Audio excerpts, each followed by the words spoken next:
सन्माननीय सदस्य अशोक उर्फ भाई जगताप साहेब. बाई फक्त पाणी पिऊन येतो ना, तर तू म्हणशील बाहेर घे. नाही नाही, तू गेलास तरी चालेल. तू तू चला चला, तुला संविधानाने तो अधिकार दिलेला आहे, हे बोलले ना आता. त्यामुळे काय हरकत नाही. एक रुलिंग, एक अपोजिशन. सभापती महोदय, राज्याच्या जोरात होऊ द्या बॅटिंग, जोरात. सर्व महाराष्ट्र ऐकणार आहे. हो आहे, जे आहे ते आहे. राज्याच्या विधानमंडळामध्ये, कायदे मंडळामध्ये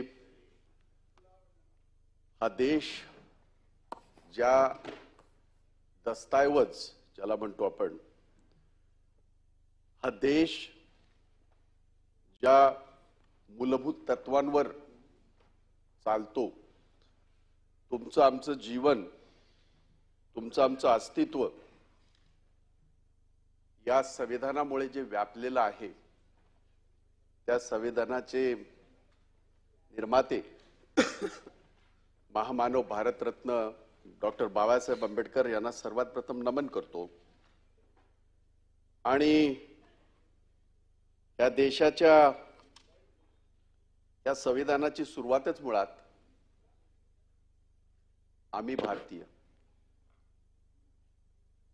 असं जगातलं एकही पुस्तक नसेल, एकही संविधान तर नाहीच, त्यांची संविधान वेगवेगळे आहेत, ते असायला पाहिजे, त्यांचा देश त्या पद्धतीने चालतो. आम्ही भारतीय, आम्ही स्वतःलाच हे संविधान समर्पित करत आहोत, अशा पद्धतीची सुरुवात जगातल्या कुठल्याही याच्यामध्ये नाही. आणि त्याच्यातच ते वैभव आहे या संविधानाचं, तुमचं आमचं. आणि म्हणून सुरुवातीलाच एक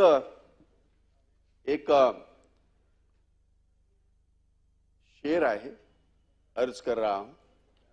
गुलाबराव पाटील बसलेले आहेत. हजार, म्हणजे हे मराठीतच आहे, नंतर हिंदीत सुद्धा आहे. हजारो वर्ष त्यांनी शस्त्र परजली, आपल्या देशाचा इतिहास आहे. हजारो वर्ष त्यांनी शस्त्र परजली, इथला कोपरा सुद्धा हल्ला नाही. हजारो वर्ष त्यांनी शस्त्र परजली, इथला कोपरा सुद्धा हल्ला नाही. बाबा, तुम्ही पेन उचलला आणि देशाचा इतिहास बदलला. एवढी ताकद, एवढा आत्मविश्वास, आपल्या देशाचं वैशिष्ट्य, वैभव इतकं मोठं आहे, वैविध्यपूर्ण आहे. इतक्या भाषा कुठल्याही देशातल्या, कुठल्याही जगातल्या देशात बोलल्या जात नाहीत. इतक्या जाती कुठल्याही जगामधल्या कुठल्याही देशात नाहीत. इतके पंथ कुठल्याही जगातल्या देशामध्ये नाहीत, जे माझ्या देशात आहेत, जे तुमच्या आणि आमच्या देशात आहेत. आणि या सगळ्यांना एकत्रित करून आपण जेव्हा म्हणतो विविधता में एकता, आपण जेव्हा म्हणतो की ही सगळी भाषा, पंथ, जाती, धर्म या सगळ्यांना एका माळेमध्ये जर सामावण्याचा जर प्रयत्न कुठला असेल तर तो भारतीय संविधान. आणि म्हणून याच्यावर बोलत असताना मी उणीव दुणी काही काढणार नाही, आवश्यकता नाही. कारण शेवटी काय होतं, कुठल्या प्रकारे एक दर्जा असतो, संविधानावर बोलतोय आपण, ठीक आहे. ज्यांना कुणाला काही असतं की इथे काही गोष्टी रेकॉर्डवर राहतात, याही राहतील. परंतु आपण संविधानाच्या एका उंचीवरनं बोलतोय याची जाण मला राहणार आहे.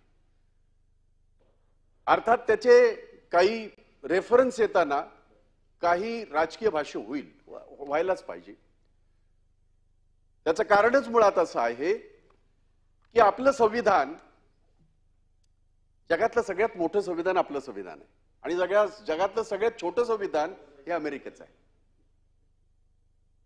कारण अमेरिकेला केव्हाही हे मोठं असण्याचं कारण आहे ना, या जगाचा इतिहास हा हजारो वर्षांचा आहे. अमेरिकेला इतिहासच नाही, भूगोल आहे. अलीकडच्या काळातला आहे. परंतु सगळ्यात मोठं संविधान या देशाचं आहे आणि सगळ्यात छोटं संविधान हे अमेरिकेचं आहे. आणि हे संविधान बनवत असताना अनेक विभूती, अनेक लोकांचं त्याच्यामध्ये योगदान आहे. आणि त्या सगळ्याचा शिरोमणी जर आपण कोणी म्हणू शकतो तर ते परमपूज्य बाबासाहेब आंबेडकर हेच आपण म्हणू शकतो. आणि तुमचं आणि आमचं भाग्य आहे, तुमचं आणि आमचं भाग्य आहे त्या महामानवाने इतक्या क्लिष्ट अशा सगळ्या आपल्या सगळी राज्य, सगळी पंथ, सगळे अमुक तमुक हे सगळं असताना या सगळ्यांना एका चौकटीमध्ये बांधण्याचा आणि या सगळ्यांना एका चौकटीमध्ये आणण्याचा प्रयत्न केला आणि तो यशस्वी झाला आणि 75 वर्ष यशस्वी झाला. हे आपलं वैभव आहे. आणि म्हणून कुणीही कितीही काही जरी बोललं तरी ह्या संविधानाला कसल्याही प्रकारचा धोका होऊ शकत नाही. कारण हा मानवतेसाठी तयार केलेला ग्रंथ आहे आणि तुम्ही आम्ही सगळे त्या ग्रंथाचे उपभोग घेत आहोत. अर्थात संविधानावर बोलत असताना काही मंडळी इतके शेफारले ते असंच म्हणू लागले 400 पार संविधान बदलना है. कोण तुम्ही? कोण? आता हे बोलण्याचं सुद्धा धारिष्ट्य त्या संविधानानेच दिलंय. म्हणजे एवढी हिम्मत यांच्यात आली कुठून? 75 वर्षानंतर. पण हे महत्वाचं हे उदाहरण यासाठी देतोय, सगळं आकाशाला गवसणी घातल्या अशा पद्धतीने म्हणत असताना ह्या देशाच्या जनतेने 237 वर आणलं. एनडीए नावाचं जर खिचडा नसता तर बट्टा पार झाला असता. हे खरं आहे. आता हा काय आरोप नाही माझा, हे खरंच आहे ना. आणि म्हणून अर्थात हेही खरं आहे, या एनडीएच्या सगळ्या 2014 पासून आतापर्यंतच्या ज्या राजवटीला आव्हान देण्याचं काम सुद्धा इंडिया अलायन्स नावाचं जे काय एक आणखीन गठबंधन तयार झालं तेही सुद्धा संविधानाच्या चौकटीतलंच आहे. मी ते एक बोट तिकडे दाखवताना बाकी बोट आमच्याकडे येतात त्याचाही मला उल्लेख करावासा वाटेल आणि मी त्याच्यामध्ये जराही कोताही करणार नाही. जे सत्य आहे ते सत्यच राहतं. दुर्दैव असं होतं की हे सत्याला सामोरं जात असताना आपण करू तेच सत्य असं म्हणणारी जी मंडळी आहे त्या मंडळींना संविधानाचा अभ्यास करणं आवश्यक आहे. आणि म्हणून अधिक राजकीय काही भाष्य न करता मला काही गोष्टीचा इथे मुद्दाम उल्लेख करावासा वाटेल. अनेक सदस्य बोलणार आहेत, प्रत्येकाचा तो अधिकार आहे, कारण तो आपल्या संविधानानेच दिलेला आहे. आणि तो करत असताना कधी कधी सोयीस्कररित्या आपण काही काही गोष्टी करतो. धर्मनिरपेक्षता म्हणजे काय त्याची व्याख्या तरी सांगेल का हो कोणी? धर्मनिरपेक्षता हा गाभा आहे ना आपल्या संविधानाचा. आणि मग एवढी मोठी मोठी भाषणं जी आम्ही ऐकतो आणि मग बाकीचं सगळं याव त्याव सगळं ऐकतो ते काय? म्हणजे एकीकडे बाबासाहेबांचं नाव घ्यायचं, बाबासाहेबांचं सगळं गुणगान करायचे, ते करावंच लागेल, ते करावंच लागेल. आणि आपले छुपे अजेंडे चालवायचे नाही ना, नाही चालू देणार आणि नाही चालणार. एक हिंदी में शेर अर्ज कर रहा हूं. मेरे भीम ने कलम उठाई और इस देश का संविधान बन गया. मेरे भीम ने कलम उठाई और इस देश का संविधान बन गया. संविधान की ताकत तो देखो, एक चाय बेचने वाला देश का प्रधानमंत्री बन गया. ही ताकद आहे हो, ही आपल्या संविधानाची, ही आपल्या भारतीय घटनेची ताकद आहे. आणि म्हणून ज्याचा रेफरन्स मी देत होतो 400 पारचा, या देशाची जनता इतकी हुशार आहे, जेव्हा त्यांच्या लक्षात आलं अरे बापरे हे सगळं राक्षसच डोक्यावर येईल, त्यांनी त्यांची जागा दाखवून दिली. जागा दाखवून दिली. अजून जागा दाखवली जाईल कदाचित भविष्यामध्ये, मला माहित नाही ते. मी त्याच्यावर येणार नाही कारण ते फार राजकीय होईल, म्हणून मी त्याच्यावर येणार नाही. कारण मग मलाही स्वतःला ते अपराध्यासारखं वाटेल. संविधानाचं उल्लेख करत असताना संविधानाच्या व्याख्या बिख्या मी त्याच्यामध्ये जाणार नाही, कारण माझ्या यांनी त्या ताईंनी पण फार चांगल्या रीतीने सभापती महोदयांनी सुद्धा चांगल्या रीतीने त्या गोष्टी सांगितलेल्या आहेत, त्यामुळे मी त्याच्यामध्ये जाणार नाही. परंतु एवढं मात्र नक्की की आपल्या संविधानाचं वैशिष्ट्य वैभव या गोष्टीमध्ये सुद्धा आहे की आपल्या जवळजवळ 105 घटना दुरुस्ती झाल्या. आणि हे जास्त महत्वाचं आहे. कित्येक वेळेला काही लोक भाषण करताना आणि फार विद्वान लोक बोलतात तेव्हा फार मनाला वेदना होतात. ऐसे कैसे चलेगा, इतने साल पहले संविधान बना, वही कैसे चलेगा. अरे वही चलेगा, उसके अलावा कुछ भी नहीं चलेगा. कारण त्या संविधानामध्येच त्याच्यामध्ये तरतूद आहे. एखादा कायदा, एखादा काळानुरूप त्याच्यामध्ये बदल आपण करू शकतो. आणि असे 1, 2 नव्हे 105 बदल आपण आपल्या संविधानामध्ये केलेले आहे. याचा अर्थ आपण संविधान बदललं का, तर नाही. संविधान बदलण्याच्या ज्या भाषा करणारी जी मंडळी आले ते संविधानिक चौकटीत बसून करतात आहेत. दुर्दैव असं आहे, इतका हा जो सत्तेचा जो माज आहे हा तितकासा चांगला नाही करता येणार तुम्हाला, करताच येत नाही तसं. आणि म्हणून आता मी त्या काही बदलांचा मला मुद्दाम इथे उल्लेख करावा लागेल. त्याला पार्श्वभूमी आहे, ऐतिहासिक पार्श्वभूमी आहे. आणि तुम्हाला आणि आम्हाला सगळ्यांना या गोष्टीचा अभिमान वाटला पाहिजे.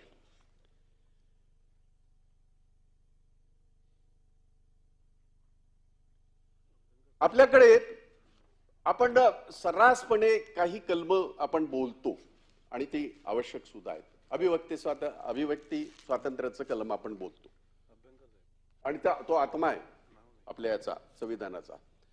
आता ही अभिव्यक्ती स्वातंत्र्य जेव्हा आम्ही कन्व्हिनियंटली घेतो त्यावेळेला मात्र मोठं आश्चर्य वाटतं आणि फार विचारवंत लोक बोलतात तेव्हा मनाला थोड्याशा वेदना होतात.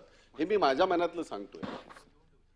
मला आठवतंय अभिव्यक्ती स्वातंत्र्याच्या नावाखाली कंगना रनौत जेव्हा बोलत होती तेव्हा कोणी काहीच बोललं नाही.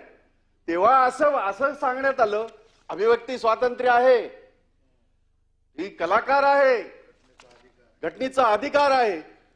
आणि मग दुसरा एखादा जर कलाकार बोलला मिरच्या लागतात. तेव्हा अभिव्यक्ती स्वातंत्र्य कुठं आहे. आणि गुंडगिरी करायची. सत्तेमध्ये बसले आहात, सत्ता तुमच्या हातामध्ये आहे, कायदेशीररित्या त्याच्यावर कारवाई करा, कोणी असो.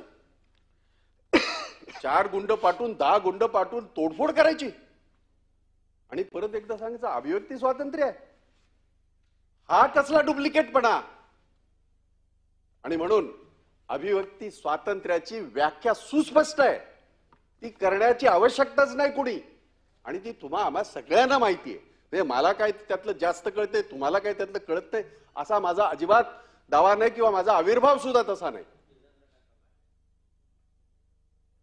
आणि म्हणून अभिव्यक्ती स्वातंत्र्याच्या नावाखाली इथे आमचे मित्र आणि माजी मंत्री अनिल परब मूलभूत तत्वांबद्दल बोलत होते. हेच महत्वाचं आहे. समानता या घटनेचा गाभा, धर्मनिरपेक्षता, समानता, अभिव्यक्ती स्वातंत्र्य हा जो गाभा आहे त्याचा. आता समानतेची त्यांनी अनेक उदाहरणं दिली जी याची आहेत, मी त्याच्यावर जाणार नाही. परंतु घटनापीठावर बसलेली व्यक्ती जेव्हा अशा पद्धतीने वागतात त्यावेळेला काय म्हणायचं आम्ही. आणि हे आम्ही म्हणत नाही, आरोप नाही. महाराष्ट्राच्या इतिहासामध्ये देशाच्या इतिहासामध्ये एक अशी घटना घडलेली आहे. एक अशी घटना म्हणजे एक अशा व्यक्तीने या पीठासन अधिकाराचा आणि ह्या आमच्या संविधानिक जी आमची जागा आहे तिचा घोर अपमान केलेला आहे. आणि हे मी म्हणत नाही, देशाच्या आमच्या सुप्रीम कोर्टाने म्हणलेलं आहे. मी त्या प्रसंगात जात नाही कारण ते परत ते चालू होईल. मगाशी झालं होतं, अजून होईल कदाचित, म्हणजे मला त्याच्यामध्ये रस नाही. परंतु ही जी काही स्थानं जी आपल्या लोकशाहीने, ज्या घटनेने तुम्हाला आणि आम्हाला तयार करून दिले, ती कुठल्या पक्षाची नाहीत. ती निवडून येतात, परंतु ते त्या याच्यावर बसल्याच्या नंतर, त्या घटनात्मक जागेवर बसल्याच्या नंतर ते कुठल्याही पक्षाचे नसतात. दुर्दैवाने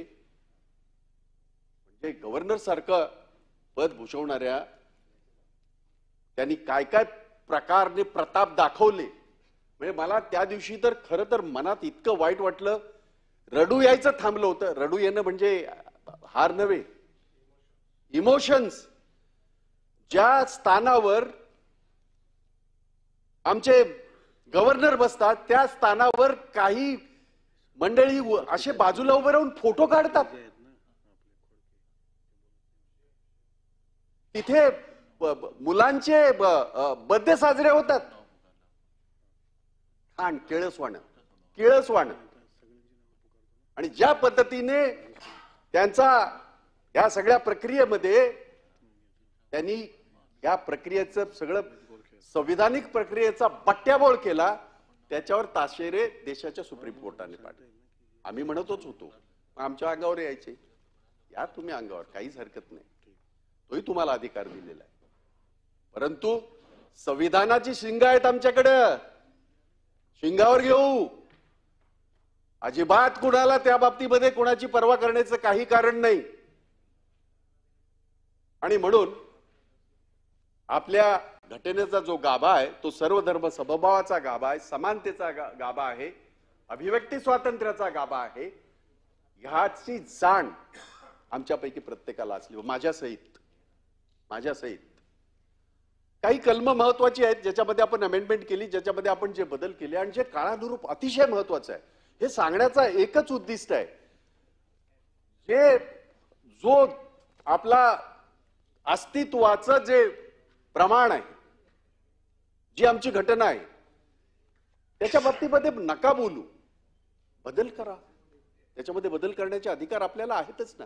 याच्यापूर्वी सुद्धा झाले. राज्यांना तो अधिकार आहे, 50% राज्यांना रॅटिफिकेशन करावं लागतं, तोही आपल्या संविधानाच्या मुळेच आहे. आता संविधानाचा कलम 19, 21, 25, 14 आणि 32 याच्यामध्ये ही जी कलम आहेत ही ऑलरेडी आता आपल्याकडे आहेत. पण त्याची पायामल्ली कशी झाली, का आम्ही असं म्हणतोय? बरं, हे सगळं झालेलंच मी सांगतोय. हा आरोप नाही. आरोप करण्यासाठी संविधानाचा तर आधार घ्यावाच लागेल, परंतु काही वस्तुस्थिती आहेत त्या जाणणं गरजेचं आहे. धर्मनिरपेक्षता आणि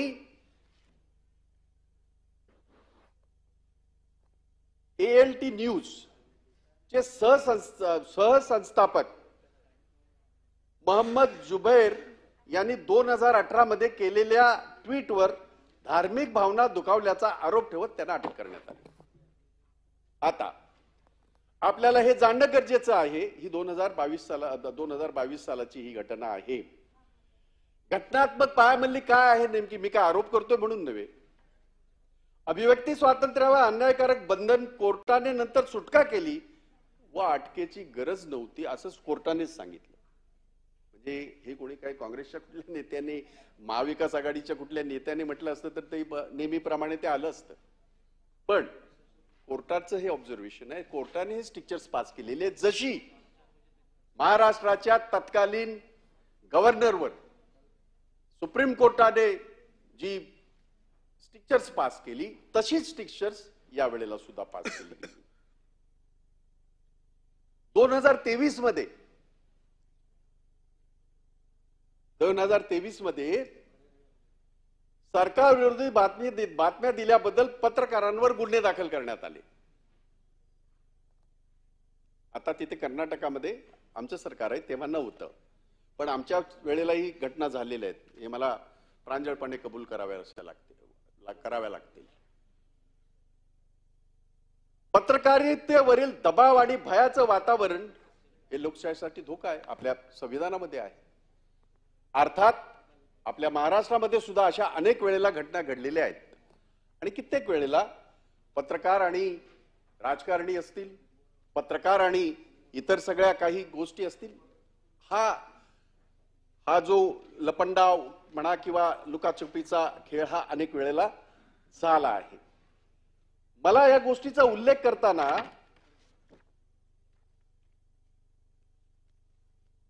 मुद्दाम आता सोशल मीडिया काय आहे की आता आपण सगळ्या जण चर्चा करत असताना भविष्यामध्ये आपल्यासमोर आव्हानं आहेतच ना, आणि ही करत असताना आपल्या सगळ्यांना हे जाणणं सुद्धा गरजेचं आहे. काळानुरूप जे काय घटनात्मक आपण बदल केले किंवा घटनेमध्ये अमेंडमेंट आपण आणल्या, त्या अमेंडमेंट आणण्यासाठी काहीतरी कारण होतं आणि ते जास्त महत्वाचं आहे. मी सोशल मीडियावर थोड्या वेळाने येतो, परंतु त्याच्या अगोदर काही गोष्टी मला इथे नमूद कराव्याशा वाटतील आणि त्या मी करतोय की जसं मी म्हटलं की अनेक वेळेला ज्या कलमांचा मी इथे आपल्याला रेफरन्स दिला, कलम 19, 21, 25, 14 आणि 32, याच्यामधलं कलम 25 हिजाब प्रकरण कर्नाटकाच मधलं, आता सरकार आमचं आहे तेव्हा नव्हतं. आपल्या घटनेमध्ये धर्मपालनाच्या हक्कावर बंदी नाही घालता येत. आपल्या घटनेने दिले, डॉक्टर बाबासाहेब आंबेडकरांच्या घटनेनेच तो दिलेला, तो अधिकार आहे आम्हाला, म्हणून आम्ही धर्मनिरपेक्ष आहोत. परंतु आपल्या तात्कालिक एका म्हणजे घटनात्मक निवडणुका लढून निवडून आलेलं सरकार असं कसं करू शकतं? आणि ते केलं गेलं. इतर सगळ्या काही कायद्यांचं उल्लंघन करत असताना काही ठिकाणी काही गोष्टीची इथे उदाहरणं देत असताना कलम 14 समानतेचा हक्क, जो आपल्या परत एकदा आपल्या घटनेचा गाभा आहे.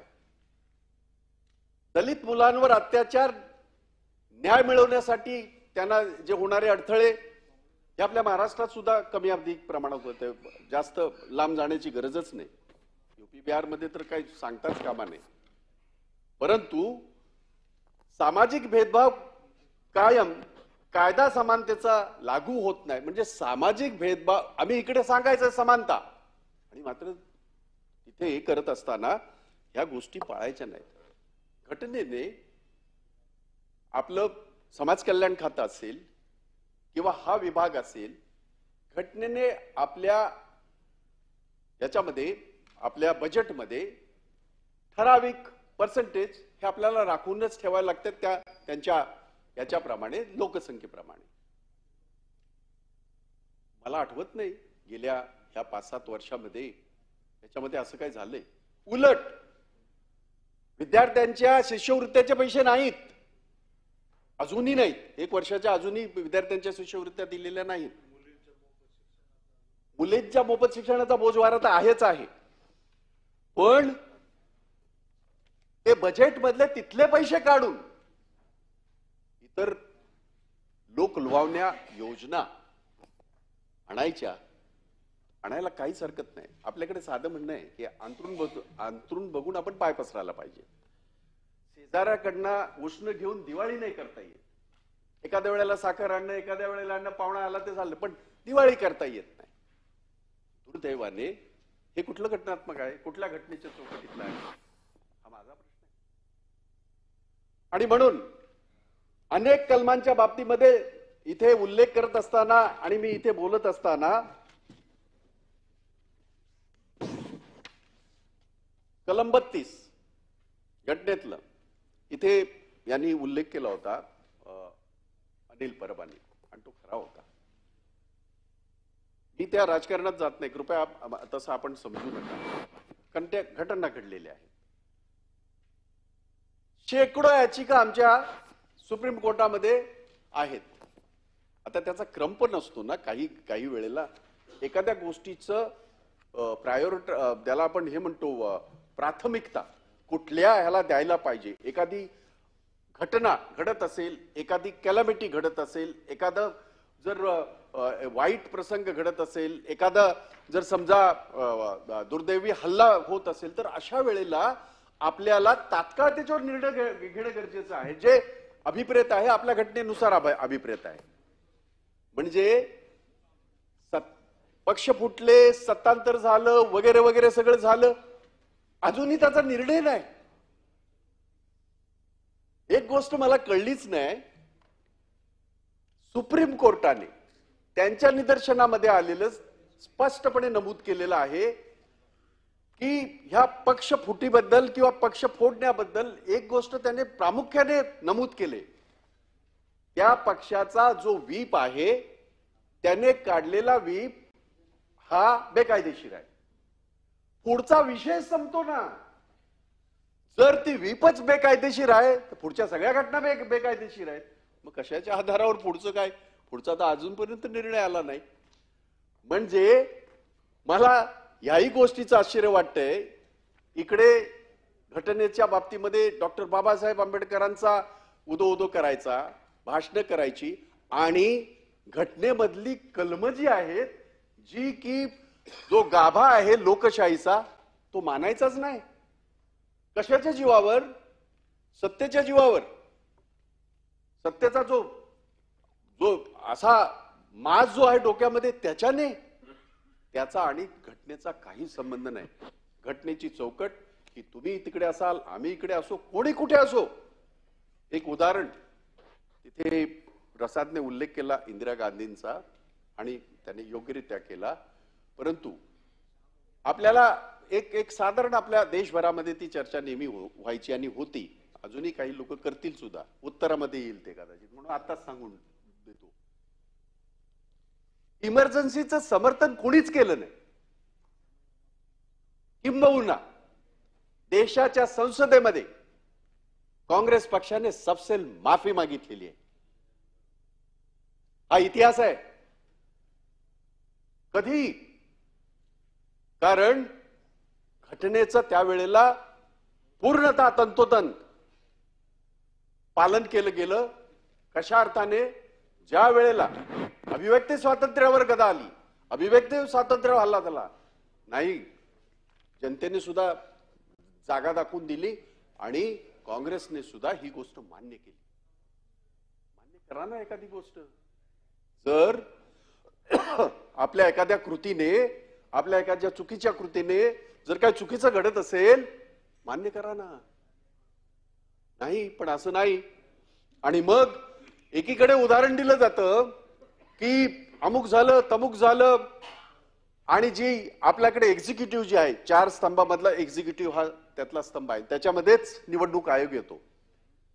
म्हणजे 4 महिन्यामध्ये महाराष्ट्रामध्ये 47 लाख मतं वाढतात, त्याचं उत्तर नाही. आज पण नाही. कुठं दिलं उत्तर?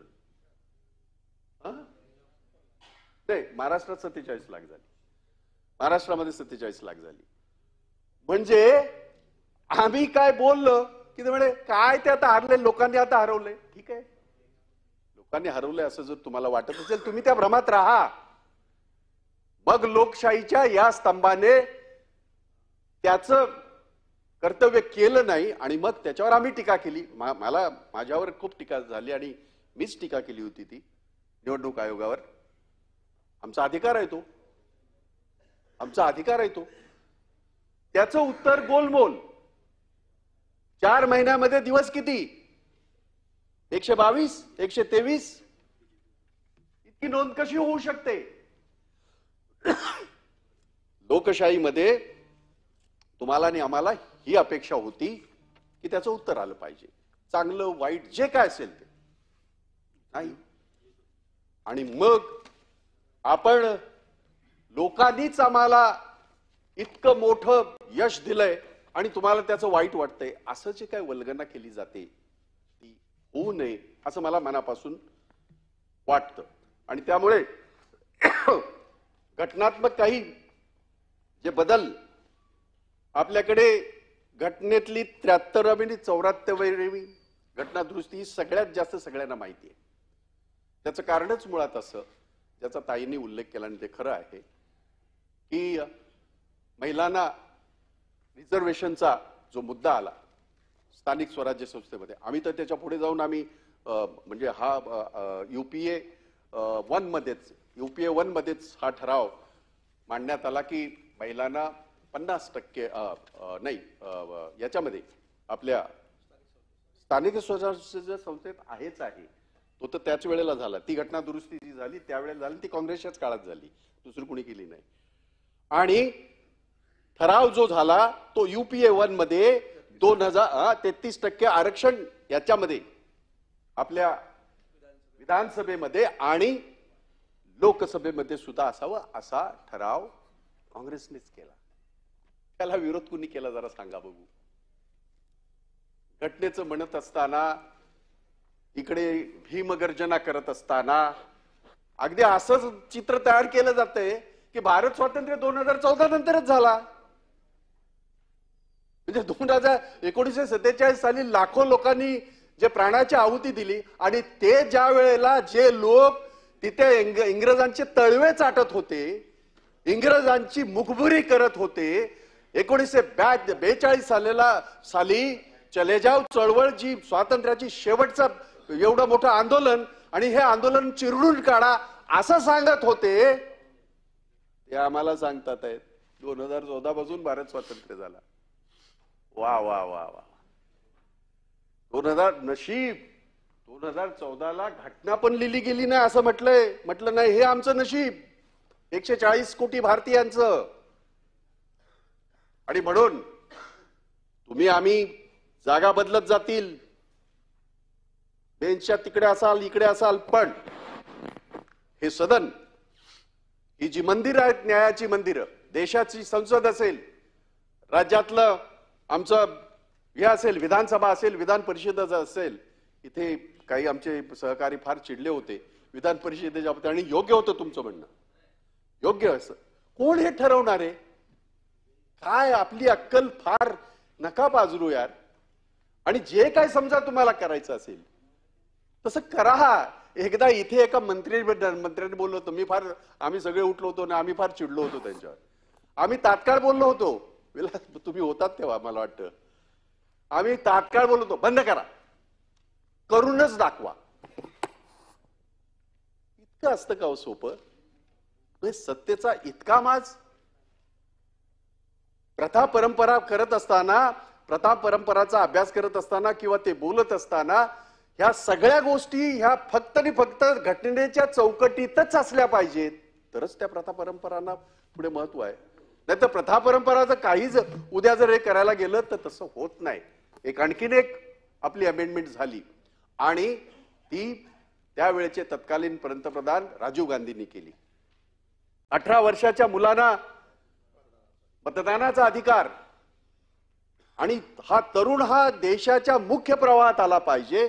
तो कॉलेजमध्ये असताना त्याने तो विचार, त्याचा राजकीय विचार, मग त्याचा कसलाही विचार असेल, डावा असो, उजवा असो, मध्यम असो, कसलाही असो, परंतु त्याला ती संधी दिली पाहिजे. आणि म्हणून त्यावेळेला जो घटनेमध्ये आपण हे केला, बदल केला किंवा घटनेमध्ये तरतूद केली, बदल नाही तरतूद केली, ही जास्त महत्वाची आहे. आणि म्हणून अशा अनेक 105 अमेंडमेंट आपल्या देशामध्ये आणि आपल्या घटनेमध्ये करण्यात आल्या. हो, ते स्वप्न स्वर्गीय इंदिरा गांधींचं आहे, त्याच्याकडे भरपूर आहे. काय कसं राहतं माहितीये, 444 कलम आहेत.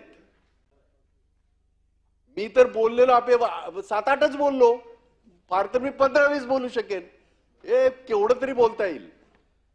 स्वतः इथे पीठासन अधिकारी म्हणून बसलेले आहेत ते सुद्धा बोलतील,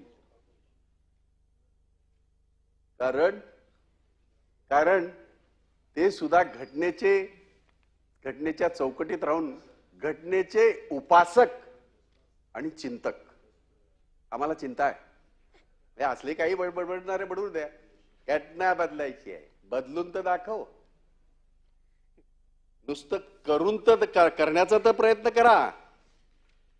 कारण डॉक्टर बाबासाहेब आंबेडकरांनी स्वतः एक गोष्ट आणखीन म्हटली, जर मला असं वाटलं की संविधानाचा दुरुपयोग केला जात आहे तर मी ते सर्वात आधी जाळेन. सध्याची दुरुपयोग हा शब्दच बोथट झालाय. उपयोग काय आणि दुरुपयोग काय याचा कोणतरी अर्थ जर समजावून सांगेल तर आमच्याही ज्ञानामध्ये भर पडेल. यासाठी म्हणतो की कारण माझ्यानंतर अनेक वक्ते बोलणार आहेत आणि मलाही ते ऐकायला आवडेल. आणि म्हणून पंचायत राज्य जे आज आपण जे ग्रामपंचायतीला जे अधिकार दिले, आज आपल्याकडे जो बदल देशभरामध्ये, हे स्वप्नच इंदिरा गांधींचं, त्यांच्या हयातीत ते साकार करू शकले नाही. परंतु राजीव गांधीने तो घटनात्मक बदल करून, अमेंडमेंट करून पंचायत राज्य आज लोकशाही फक्त दिल्लीपुरती मर्यादित राहिली नाही तर ती थेट गावापर्यंत पोहोचली. गावच्या सरपंचाने आणि गावच्या त्या आपल्या ग्रामपंचायतीने घेतलेला ठराव देशाच्या पंतप्रधानाला सुद्धा बदलता येणार नाही. ताकद, घटनात्मक ताकद. हे 2014 नंतर नाही झालं, हे फार पूर्वी झालं. भारत स्वातंत्र्य 2014 नंतर नाही झाला. 100 वर्षापेक्षा जास्त झाली त्या देशाच्या संसदेला. एक असा एक ज्याला म्हणतो ना, एक थेंब सुद्धा गळत नाही आज सुद्धा, ज्याचा उल्लेख केला गेला. संसद झाली नवी, देशाच्या राष्ट्रपतींना बोलवलं गेलं नाही. इथे गोष्टी मोठ्या करायच्या, महिला राष्ट्रपती, देशाची संसद आणि त्याचं इनॉग्रेशन देशाच्या राष्ट्रपतींना. का? महिला होती म्हणून? का?